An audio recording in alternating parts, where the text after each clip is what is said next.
Okay बच्चों, चलिए आगे बढ़ते हैं, देखते हैं अपना नेक्स्ट क्वेश्चन क्या है। इफ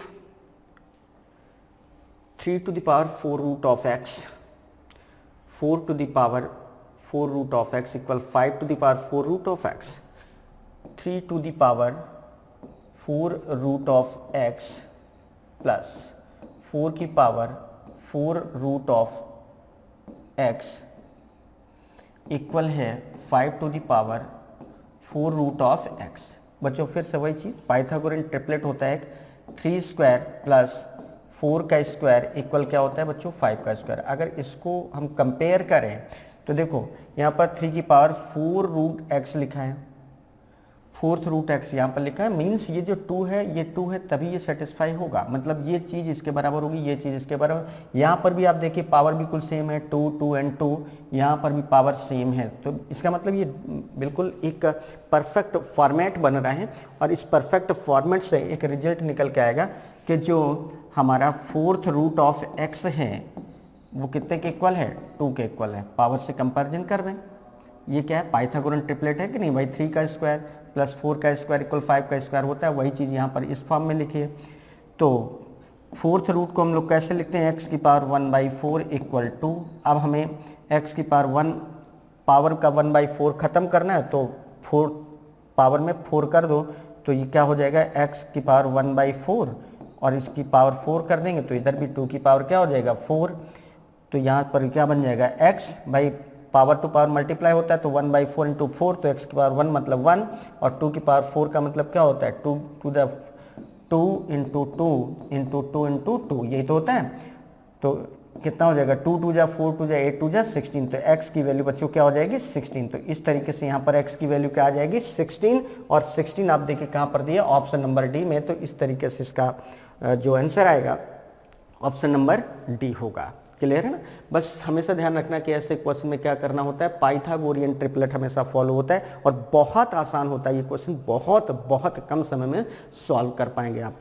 देखने में बस कॉम्प्लिकेटेड लगता है, बस होता नहीं है कॉम्प्लिकेटेड, बट देखने में लगता है। कुछ क्वेश्चंस ऐसे होते हैं जो देखने में थोड़े से क्या लगते हैं कॉम्प्लिकेटेड, बट वो कॉम्प्लिकेटेड होते बिल्कुल भी नहीं है। तो ऐसे क्वेश्चंस पे आप बराबर ध्यान दीजिए, कभी ये गलत नहीं होगा और बहुत कम टाइम में होगा और 100% एक्यूरेट जाएगा। क्लियर। तो चलिए बात करते हैं नेक्स्ट क्वेश्चन की। The ratio between the speeds of 2 trains is 2:5। यहाँ पर 2:5 है। If the first train covers 350 kilometres in 5 hours then the speed of the second train. देखिए 2 ट्रेन हैं, इनमें से एक की स्पीड है बच्चों 2x, तो दूसरे की स्पीड क्या है 5x। ये स्पीड है, ये इसकी स्पीड है, ये इसकी स्पीड है ना। तो एक ट्रेन की स्पीड है 2x, दूसरी ट्रेन की स्पीड है 5x। First train covers 350 kilometre, 350 kilometre की डिस्टेंस कवर करती है। ये डिस्टेंस हो गया, किस स्पीड से कवर करती है 2x की स्पीड से कवर करती है। तो टाइम कितना लग रहा है बच्चों, टाइम लग रहा है इन 5 hours, ये 5 दिया है। तो 5 से अगर हम इसको ऐसे कर सकते हैं 5 2 जा 10x, 10x की वैल्यू 350, तो x की वैल्यू बच्चों क्या आ जाएगी 10 से डिवाइड कर देंगे 35, x की वैल्यू 35 आ गई। तो कह रहा है speed of second train, second train की स्पीड ये लिखी 5x। तो सेकंड ट्रेन की जो स्पीड है वो क्या आ जाएगी बच्चों, ये आ जाएगा 5 इंटू 35। 5 इंटू 35 मीन्स क्या हो गया 175 किलोमीटर पर आवर। तो सेकंड ट्रेन की स्पीड बच्चों क्या आ जाएगी 175 किलोमीटर पर आवर, जो कि ऑप्शन नंबर फर्स्ट में दिया है।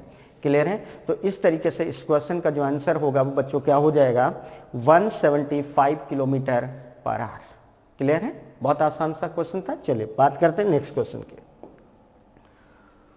A and B can complete a piece of work in 15 days and 10 days respectively. They got a contract to complete the work for 35,000 rupees.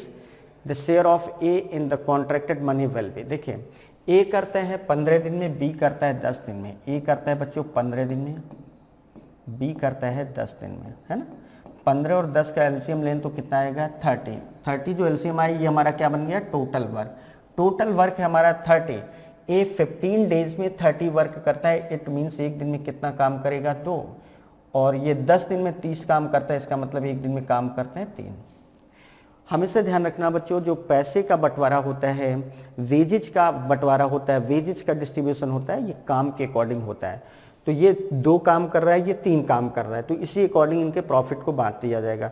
तो 2 और 3 5 अगर काम हुआ, 5 में से ए का हिस्सा कितना है 2, तो क्या लिखेंगे, ए का जो हिस्सा बनेगा 2/5 बनेगा। ए का हिस्सा क्या बनेगा 2/5। जितना भी वेजेज मिल रहा है उसका 2/5, और टोटल वेजेज कितना मिल रहा है 35,000, तो इसका 2/5 कर देंगे। तो 5 से डिवाइड करेंगे, कितना आ जाएगा बच्चों 7,000। 7,000 इंटू 2 कितना हो गया 14,000। तो ए को कितना मिलेगा बच्चों 14,000 rupees on answer option number C. बस ये ध्यान रखना है। अगर बी का पूछता तो टोटल वर्क 2 3 5, 5 में से बी का कितना होता है 3, तो 3/5 बी का शेयर कितना मिलता है 3/5 जितना भी था उसमें से बी का शेयर 3/5 हो जाता है। ए का पूछ रहा है तो 2/5 होगा। बस ध्यान आपको यहाँ पर ये रख के चलना है कि वेजेस मतलब मजदूरी का जो बंटवारा होता है, wages distribution on the basis of work done, मजदूरी का बंटवारा हमेशा काम के अकॉर्डिंग होता है। जो ज़्यादा काम करेगा मजदूरी उसको उतनी ज़्यादा मिलेगी, जो कम काम करेगा मजदूरी उसको कम मिलेगी। बस ये ध्यान रखना है, ठीक है ना। तो ये क्वेश्चन भी solve. Next, the average of 15 persons is 32 years. If 2 more persons are added, then the average is increased by 3 years. The new persons have each a difference of 7 years. The age of the younger among the new person. 15 व्यक्तियों की औसत आयु 32 वर्ष है। 2 और व्यक्तियों को शामिल किए जाने पर औसत आयु 3 वर्ष बढ़ जाती है। नए व्यक्तियों की औसत आयु में 7 वर्षों का अंतर है। नए व्यक्तियों में से छोटे व्यक्ति की आयु क्या है, देखिए 15 व्यक्ति हैं, इनकी औसत आयु है 32 वर्ष, तो टोटल आयु कितनी हो जाएगी 32 इंटू 15 करेंगे तो 480 आएगा। 480 वर्ष कितना आ गया 480 वर्ष। ये जो 15 व्यक्ति हैं इनकी जो कुल आयु आई वो कितनी आ गई 480 वर्ष। फिर 2 सदस्य बढ़ गए, अभी 15 सदस्य थे, अब 2 सदस्य और बढ़ गए, तो 15 सदस्य ये हैं और एक सदस्य की एज क्या मान ली, ये 15 मेंबर्स हैं। एक सदस्य ये, दूसरे सदस्य की एज क्या है, इससे 7 साल ज़्यादा है, x + 7। तो देखो 15 मेंबर्स ये, 16वां ये, 17वां ये, है ना। टोटल मेंबर्स कितने हो गए 17 मेंबर्स हो गए। कितने मेंबर्स हो गए 17 मेंबर्स हो गए। और जब 17 मेंबर्स हो गए तो देखो 15 मेंबर्स की एज का सम कितना लिखा 480, तो इसकी जगह पे 480 आ गया। इनकी एज क्या थी x, इनकी क्या थी x + 7, सब मिला देंगे तो अब जो टोटल एज बनेगी वो कितनी बनेगी, मेंबर्स हो गए 17 और उनकी एवरेज एज क्या हो जाती है 3 साल बढ़ जाती है। औसत आयु 3 वर्ष बढ़ जाती है। पहले औसत आयु कितनी थी 32, अब 3 साल बढ़ गई तो कितना हो गया 35। इसको सॉल्व करेंगे कितना हो जाएगा 480 + 2x + 7 = 17 × 5 85, 8 7 51 और 8 59 595। तो ये हो जाएगा बच्चों 487 + 2x की वैल्यू 595 आ गई। तो इससे 2x की वैल्यू क्या आ जाएगी 595 में 487 माइनस कर देंगे, 595 में 487 माइनस कर देंगे तो कितना आ जाएगा 15 में से 7 8, इधर 8 में से 8 0 और ये 5 में से 4 है ना। तो 2x की वैल्यू 108 आ गई, तो x की वैल्यू बच्चों कितनी आ जाएगी 54, और x की वैल्यू अगर 54 आ रही है तो जो छोटा व्यक्ति है, 2 व्यक्ति थे नए आए थे, एक ये तो छोटा वाला, इसमें से छोटे वाले पूछा गया तो इसकी एज पूछी गई मतलब x, और x की वैल्यू क्या आ रही 54, तो छोटे व्यक्ति की एज क्या आ गई 54, जो कि ऑप्शन नंबर ए में गिवन है। तो इस तरीके से बच्चों इस क्वेश्चन का जो आंसर होगा वो क्या हो जाएगा 54 ईयर्स। बहुत आसान है, फिर से समझ लेते हैं। 15 सदस्य थे, उनकी औसत आयु 32 वर्ष थी, मतलब इनकी टोटल एज 480 वर्ष रही होगी। 15 सदस्य थे, पहले से एक सदस्य आया जिसकी एज x है, दूसरा सदस्य जिसकी एज x + 7 है। तो अब सदस्य कितने हो गए 15 ये थे, 16 17 मेंबर्स हो गए। अब इन 15 सदस्यों की एज का सम 480 था, 480 लग दिया। इसकी एज x थी, इसकी एज x + 7 थी, तो सबको जोड़ दिया इतना बना। और अगर वैसे देखें तो मेंबर्स हैं 17 और सभी के एवरेज एज अब 32 से बढ़ के क्या हो गई है 35 हो गई, क्योंकि 3 वर्ष बढ़ गई, तो 17 × 35। तो इस तरीके से बस इसको सॉल्व कर लिया। तो x की वैल्यू क्या आ गई 54, और x ही क्या था, जो 2 नए सदस्य आए थे उनमें से छोटे सदस्य की आयु थी, तो छोटे सदस्य की जो आयु है वो कितनी आ जाएगी 54। नेक्स्ट क्वेश्चन देखते हैं। Two students A and B appeared for an examination. A secured 8 marks more than B and the marks of the former was 55% of the sum of their marks, the sum of the marks obtained by and B. दो विद्यार्थी और A और B किसी परीक्षा में शामिल हुए।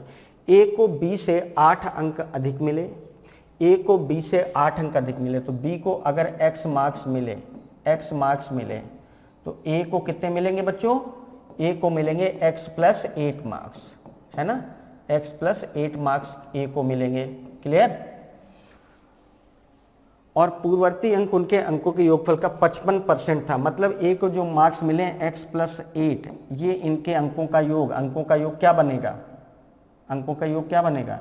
x plus 8 इसके 55% के बराबर हैं, तो इंटू 55 बटे क्या कर दिया? 100। ठीक, 5 से डिवाइड किया बच्चों, क्या आ गया? 11। 5 से डिवाइड किया, क्या आ गया? 20।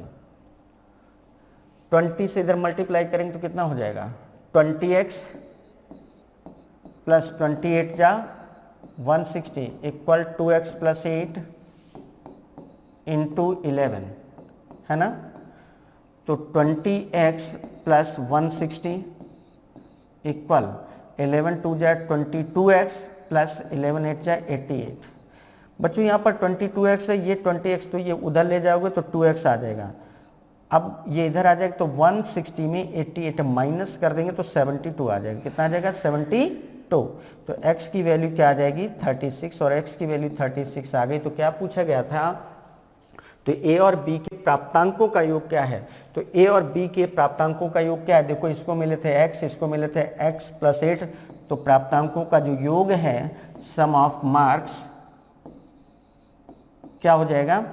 x plus 8 means 2x plus 8, और x की वैल्यू रख देंगे तो 2 इंटू 36 प्लस 8, तो कितना हो जाएगा? 36 into 2 that is 72 plus 8 means 80 marks. इनके प्राप्तांकों का योग क्या आ जाएगा? 80, जो कि ऑप्शन नंबर बी में दिया। तो इस तरीके से इस क्वेश्चन का आंसर बच्चों क्या हो जाएगा? 80 मार्क्स। Got it? चले आगे बढ़ते हैं, देखते हैं नेक्स्ट क्वेश्चन क्या है। If x equal 2 plus root 3 then x cube plus x minus 3 होगा, x माइनस 3। देखें, x इक्वल क्या दिया है? 2 प्लस रूट 3। हमेशा ध्यान रखना बच्चों, अगर x इक्वल 2 प्लस रूट 3 दिया है, कॉम्प्लेक्स फॉर्म में दिए, तो 1 अपॉन x की वैल्यू क्या हो जाएगी? 2 माइनस रूट 3, है ना। ये ध्यान रखना, अगर इस फॉर्म में है, अगर x की वैल्यू 2 प्लस रूट 3 तो 1 अपॉन x की वैल्यू 2 माइनस रूट 3 हो जाएगी। अब देखिए, पूछ रहा है x cube plus x minus 3, ये पूछ रहा है। तो इसको लिख सकते हैं x3 प्लस x की पावर माइनस 3 को लिख सकते हैं 1 अपॉन x3, लिख सकते हैं ना। और x cube plus 1 upon x cube क्या होता है? ये होता है आपका x प्लस 1 अपॉन x का whole cube minus 3x into 1 upon x A B minus 3ab, और ब्रैकेट में x प्लस 1 अपॉन एक्स, ये होता है। अब हमें x प्लस 1 अपॉन एक्स की वैल्यू चाहिए, तो यहाँ से देखिए x पता है और 1 अपॉन एक्स पता है, then x plus 1 upon x equal क्या हो जाएगा बच्चों? x की वैल्यू क्या है? 2 plus root 3 plus 1 upon x की वैल्यू क्या है? 2 माइनस रूट 3। तो इससे ये कैंसिल हो गया, तो x प्लस 1 अपॉन एक्स की वैल्यू क्या आ गई? 1 upon x, x plus 1 upon x की वैल्यू 4 आ गई। ये वैल्यू यहाँ पर रखेंगे तो फाइनली क्या हो जाएगा? देखिए, ये रखेंगे 4 का क्यूब हो जाएगा माइनस 3, इससे ये तो कैंसिल हो गया, और इसकी value x plus 1 upon x की वैल्यू क्या है? 4। तो 4 का क्यूब कितना हो गया बच्चों? 64 माइनस 3 चौको 12, 64 में 12 माइनस कर देंगे तो कितना आ जाएगा? 52। तो इस तरीके से x cube minus 1 upon x cube की जो वैल्यू पूछी गई थी, इसकी वैल्यू क्या आ जाएगी? 52, और 52 देके कहाँ पर दिया? Option number 1। तो इस तरीके से इस क्वेश्चन का आंसर क्या आ जाएगा? 52, जो कि ऑप्शन नंबर 1 है। क्लियर है? चलिए बढ़ते हैं नेक्स्ट क्वेश्चन की तरफ। If an 8 digit number 30x558y is divisible by 88, then the value of 6x plus 6y is। एक नंबर है 8 अंकों की 30x558 x558y2, ये नंबर 88 से डिविजिबल है। अगर ये नंबर 88 से डिविजिबल है तो डेफिनेटली ये नंबर 8 से भी डिविजिबल होगी और 11 से भी डिविजिबल होगी। तो 8 से डिविजिबिलिटी के लिए हम लास्ट 3 डिजिट लेते हैं, तो 8y2 ले लिया। यहाँ y की वैल्यू क्या होगी, देखिए 8y2 है, अगर हम 1 लाते हैं y की जगह तो 812 होगा। 812 8 से विभाजित नहीं होता है, 2 लाओ तो 822 हो जाएगा, तब भी 8 से विभाजित नहीं है। लेकिन जैसे ही 3 लाते हैं y की वैल्यू 3 तो 832 बन जाएगा और 8 से विभाजित है। इसका मतलब है y की वैल्यू क्या होगी 3, y की वैल्यू 3 हो गई। अब हम 11 से डिविजिबिलिटी की बात करते हैं, तो इसमें ऑड प्लेस पर आए हुए डिजिट और इवन प्लेस पर आए हुए डिजिट का सम क्या होना चाहिए, बराबर होना चाहिए। ऑड प्लेसेस पर आए हुए डिजिट और इवन प्लेसेस पर आए हुए डिजिट का सम क्या कर दो, बराबर कर दो। तो ऑड प्लेस मतलब जैसे ये और ये, तो कितना हो गया 3 + x + 5 + y इक्वल क्या होगा, इवन प्लेस वाला 0 + 5 + 8 + 2 है ना, तो कितना हो गया 3 + 5 8 + x + y की वैल्यू क्या है 3 = 5 8 13 to 15, कितना हो गया 8 3 11 + x = 15। तो इससे x की वैल्यू क्या हो जाएगी बच्चों 15 - 11 मतलब 4, x की वैल्यू 4 आ गई, y की वैल्यू 3 आ गई। x y की वैल्यू पता चल गई। देन क्या पूछा गया है 6x + 6y, then 6x + 6y, तो क्या हो जाएगा 6, x की वैल्यू क्या है 4, तो 6 × 4 + 6 × y की वैल्यू क्या है 3, तो क्या होगा 6 × 4 24 24 + 6 3 18, 24 और 18 को ऐड करेंगे कितना आ जाएगा 42। तो इस तरीके से इस क्वेश्चन का आंसर क्या आ जाएगा 42, जो कि ऑप्शन नंबर ए में दिया गया है। क्लियर है। तो इस तरीके से इस क्वेश्चन का जो आंसर आएगा बच्चों क्या हो जाएगा 42, है ना। चलिए next, in triangle ABC the length of BC is less than twice the length of AB by 3 cm, the length of AC exceeds the length of AB by 1 cm, the perimeter of the triangle is 34 cm, the length of the smaller side of the triangle is। त्रिभुज ABC में BC की लंबाई AB की लंबाई के 2 गुने से 3 centimetre कम है, AC की लंबाई AB की लंबाई से 1 सेंटीमीटर अधिक है, तो त्रिभुज का परिमाप 34 सेंटीमीटर। त्रिभुज की छोटी भुजा की लंबाई क्या होगी। एक त्रिभुज है ABC, एक काम करते हैं, हमने मान लिया जो AB साइड है वो क्या है x है, तो AB अगर x है तो कह रहा है BC की लंबाई AB की लंबाई के 2 गुने से 3 सेंटीमीटर कम है, तो BC कितना हो जाए इसका 2 गुना 2x, इससे 3 कम तो 2x - 3, और AB की लंबाई से 1 सेंटीमीटर अधिक है AC की लंबाई, तो AC की लंबाई x + 1 हो गया। तीनों साइड्स पता चल गई। इन तीनों को अगर ऐड कर दें तो त्रिभुज का परिमाप बन जाएगा, और क्वेश्चन के अकॉर्डिंग त्रिभुज का परिमाप बच्चों कितना दिया है, पेरीमीटर ऑफ ट्रायंगल कितना गिवन है, ये 34 गिवन है। मीन्स इन तीनों का सम 34 होगा। Means x + 2x - 3 + x + 1 = 34।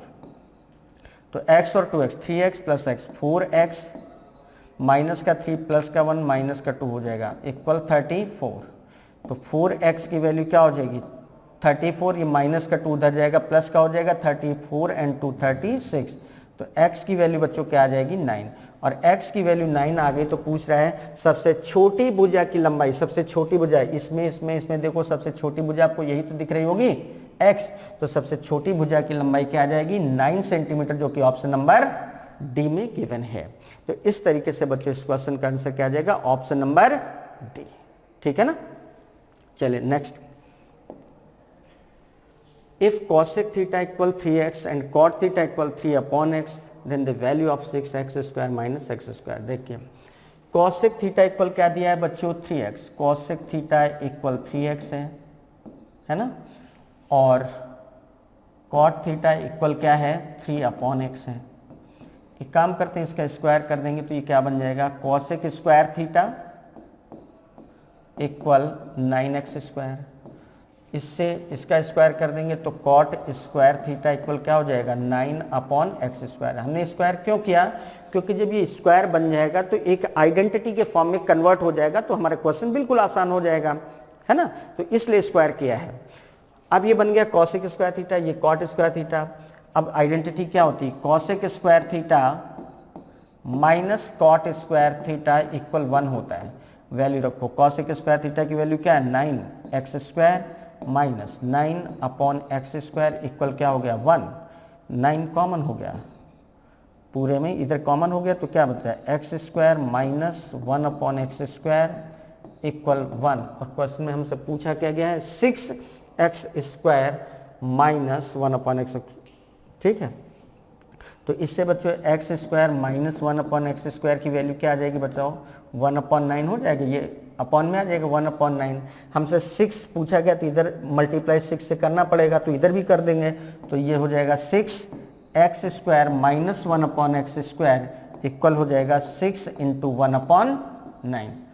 तो 3 दूना 6, 3 त्रिका 9, फाइनली क्या आ गया 2/3 means 6x square minus 1 upon x square की वैल्यू क्या आ रही है 2/3।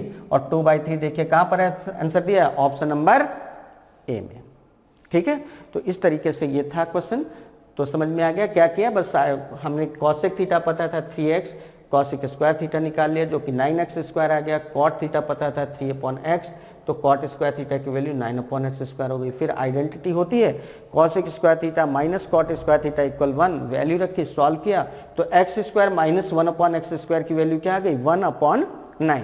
हमसे पूछा गया था 6, तो यहाँ 6 से मल्टीप्लाई करना था, तो अगर लेफ्ट हैंड साइड में 6 से मल्टीप्लाई कर रहे हो तो राइट हैंड साइड में भी कर देंगे, तो 6 इंटू 1 अपॉन 9 हो जाएगा और सॉल्व करेंगे तो 2/3 आ जाएगा, ठीक। चल the chord of the contact of tangent drawn from point on the circle x square plus y square equal a square to the x square plus y square equal b square touches the circle x square plus y square equal c square such that b to the power p equal AMCN, where m and p are natural numbers and m and p are prime to each other, then the value of 2m plus n plus 2p minus 3 वृत्त x square plus y square equal a square के किसी बिंदु से वृत्त x square plus y square equal b square पर खींची गई स्पर्श रेखाओं की स्पर्श जीवा कॉर्ड ऑफ कॉन्टैक्ट वृत्त x square plus c y square equal c square को इस प्रकार छूती है कि बी की पावर पी इक्वल ए की पावर एम इंटू सी की पावर एन, जहाँ M N P natural numbers हैं, एम एन पी परस्पर अभाज्य है, तो 2m plus N plus 2p minus 3 का मान क्या हो। देखिए जब इस प्रकार का कोई एक वृत्त दूसरे वृत्त की इस जीवा को स्पर्श करता है तो ऐसे में बच्चों हमेशा एक बात ध्यान रखना, बी स्क्वायर अपॉन ए इक्वल क्या होता है सी, जहाँ पर ए पहले वृत्त की क्या है रेडियस है, पहले वृत्त की रेडियस ए है और बी जो है दूसरे वृत्त की रेडियस है। इस प्रकार से बी स्क्वायर अपॉन ए इक्वल क्या होता है सी, तो यहाँ से बी स्क्वायर इक्वल क्या हो जाएगा ए सी। और जैसे कि क्वेश्चन में एक कंडीशन दी है कि बी की पावर पी इक्वल क्या दिया है a to the power m c to the power n. अब अगर इसकी और इसकी कंपैरिजन करें, इसकी ये लिखा है बी स्क्वायर इक्वल ए सी और यहाँ लिखा है बी की पावर पी, तो पी की वैल्यू देखो डायरेक्टली क्या आ रही है 2, यहाँ लिखा है ए की पावर 1, यहाँ लिखा है ए की पावर एम, तो m की वैल्यू क्या आ रही है 1, यहाँ लिखा है c की पावर 1, यहाँ लिखा है c की पावर n, तो n की वैल्यू क्या आ गई 1। तो हमें p m और n की वैल्यू आ गई। देन हमसे क्या पूछा गया है 2m plus n plus 2p minus 3, तो वैल्यू रखो 2m की वैल्यू क्या है 1, 2 इंटू 1 प्लस n कितना है 1 प्लस 2p, p की वैल्यू क्या है 2, 2 इंटू 2 माइनस 3, तो कितना हो गया 2 प्लस 1 प्लस 2 2 जा 4 माइनस 3, तो 2 1 3 3 4 7 7 माइनस 3 7 माइनस 3 मीन्स कितना आ गया 4। तो इस तरीके से आंसर क्या आ जाएगा 4, जो कि ऑप्शन नंबर बी में दिया है। तो इस तरीके से बच्चों बस इस ध्यान रखना कि इस पर्टिकुलर कंडीशन के लिए जो भी यहाँ पर कंडीशन दी गई है उसके लिए बी स्क्वायर अपॉन ए इक्वल हमेशा क्या होता है सी, जहाँ पर ए क्या है पहले सर्किल की रेडियस है और इसके बाद जो कंडीशन दी है इस यहाँ से बी स्क्वायर अपॉन ए इक्वल क्या आ जाएगा सी, तो बी स्क्वायर इक्वल ए सी। इसके बाद जो कंडीशन दी है उससे कंपैरिजन कर देंगे तो पी एम और एन की वैल्यू आ जाएगी और इसके बाद जो पूछा गया है वो हम आसानी से बता देंगे। ठीक है, तो इस तरीके से ये हम लोग का पेपर पूरा डिस्कस हो गया। 25 क्वेश्चंस ए टू जेड पूरे एक से लेकर क्वेश्चन नंबर 1 से लेकर क्वेश्चन नंबर 25 तक हमारे एक एक क्वेश्चन का डिस्कशन हो गया। उम्मीद करते हैं कि एक एक क्वेश्चन बहुत अच्छे से आपको समझ में आया होगा, कहीं कोई इश्यू नहीं, कहीं कोई प्रॉब्लम नहीं। तो चलिए अब हम लोग लेकर आने वाले हैं अपना नेक्स्ट पेपर, और इस पेपर को बहुत अच्छे से समझने के लिए, बहुत अच्छे से करने के लिए, पूरा डिवोशन देने के लिए, पूरा एफर्ट्स देने के लिए आप सबको बहुत बहुत शुक्रिया, बहुत बहुत थैंक यू। बस इसी तरीके से साथ बनाए रखिएगा, चीज़ों को रिकॉल करते रहिएगा, चीज़ों पर 100% कंसंट्रेशन देते रहिएगा। थैंक यू, मिलते हैं नेक्स्ट पेपर के साथ।